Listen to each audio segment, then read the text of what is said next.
Dear student, welcome to official YouTube channel of ASSMS IOIT.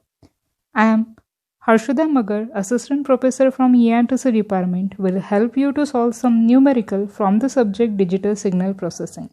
In this session, we will discuss what is analog signal processing and digital signal processing. Now, what we know that a system is defined as a physical device that performs an operation on a signal. For example, a filter is used to reduce the noise corrupting a desired information bearing signal called a system. Okay, so signal processing is any operation that changes the characteristic of a signal. Now, these characteristics can include the amplitude, shape, phase, and the frequency content of that signal. Okay, so most of the signal encountered in a science and engineering are analog in nature, that is continuously varying with the time. Okay, so as these signals are the function of continuous variable, which are these continuous variable? These are nothing but the time or space. So to process such a signal, the device such as amplifier, filters, frequency analyzers are required that will respond to the continuous variation of the input signals, that instantaneous amplitude. Okay, so these devices changes the characteristic of a signal or extract some desired information from the signal. Now, in such a case, we can say that the analog signal has been processed, as we are processing that continuous time signal. Okay, so system that process this analog signal is known as a analog system or analog signal processing system. So this block diagram, in this block diagram, as we can see, the input is analog in nature, x of t. So this analog signal is processed by this analog signal processor, and output is also in the form of analog, that is y of t. Okay, so the system that processes the analog signal is known as analog signal processing. So this is nothing but the block diagram of analog signal processing. A simple diagram with analog input x of t, analog signal processing block, and output as a y of t. Okay, now what is digital signal processing? So this block diagram, the below this block diagram, analog signal processing, below is there is digital signal processing. Now what is the difference between these two block diagram? That is, the signal is also here, the same part is signal is input signal is analog, output signal is also analog in nature, but whatever the in between the processing is there, that is in the form of digital. Okay, how it is? So what we can say, this signal x of t is analog input signal, y of t is also analog signal. Okay, but whatever the processing is there, it is in the form of digital. Now there are this different block, let's see one by one. Now for example, the source of input signal is from transducer or a communication signal, that the signal may be your EEG signal, ECG signal, seismic signal. Okay, any other biomedical signal, whatever may, audio signal, whatever may be the signal is there, x of t. So this input signal is applied, first of all it is applied to your anti-aliasing filter. Now this is nothing but a low pass filter used to remove the high frequency noise and to band limit this signal. Whatever the input signal will be there, it is get band limited due to this anti-aliasing filter. Okay, so in addition to this low pass filter, it may also be advantageous to include 50 Hz notch filter.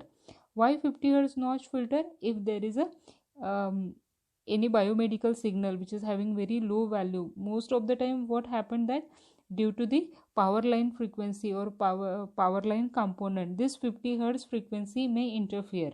Okay, and it will be the most of the part of external noise can happen due to this processing. So most of the time this notch filter is also implemented over there.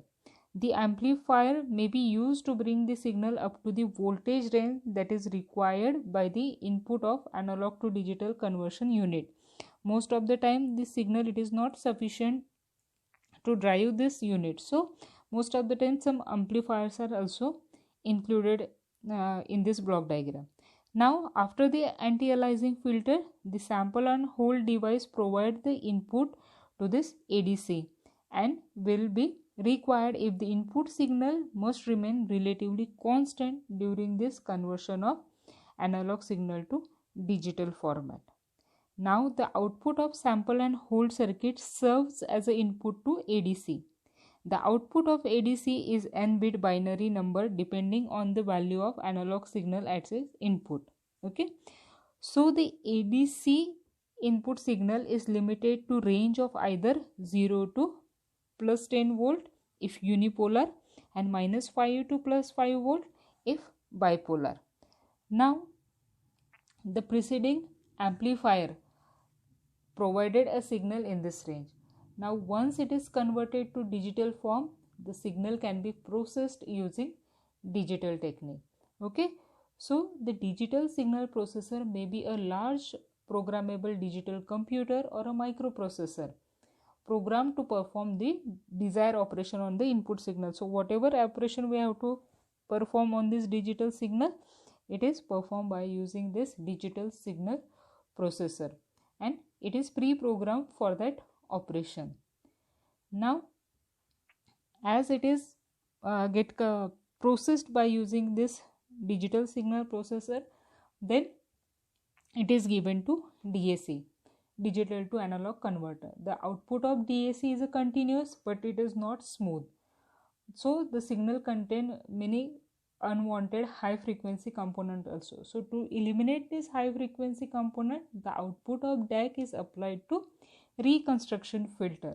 So the output of reconstruction filter is a smooth and continuous signal. So output is nothing but Y of t. So we can see that what are the advantage of this digital signal processing over analog signal processing. That is, it is having great accuracy, it is cheaper. Most of the application, there is the ease of data storage, as the data is stored into the form of digital signal.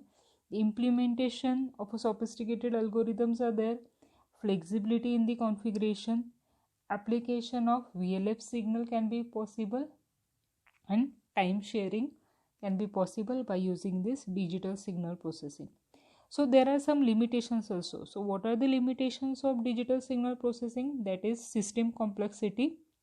So most of the time what happen, system complexity increases in the digital processing of analog signal because of these two devices, that is ADC and DAC.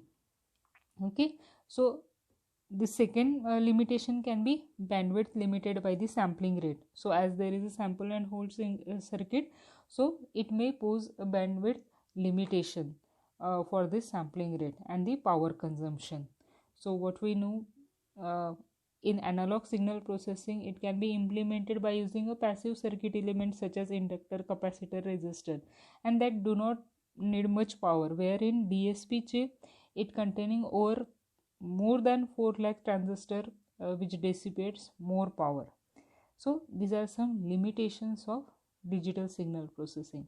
And if we talk about the applications of DSP, there are n number of fields where DSP can be implemented. For example, telecommunication, then in consumer electronics, then in image processing, in medicine, in speech processing, in seismology, in military. In various of this application, DSP is used.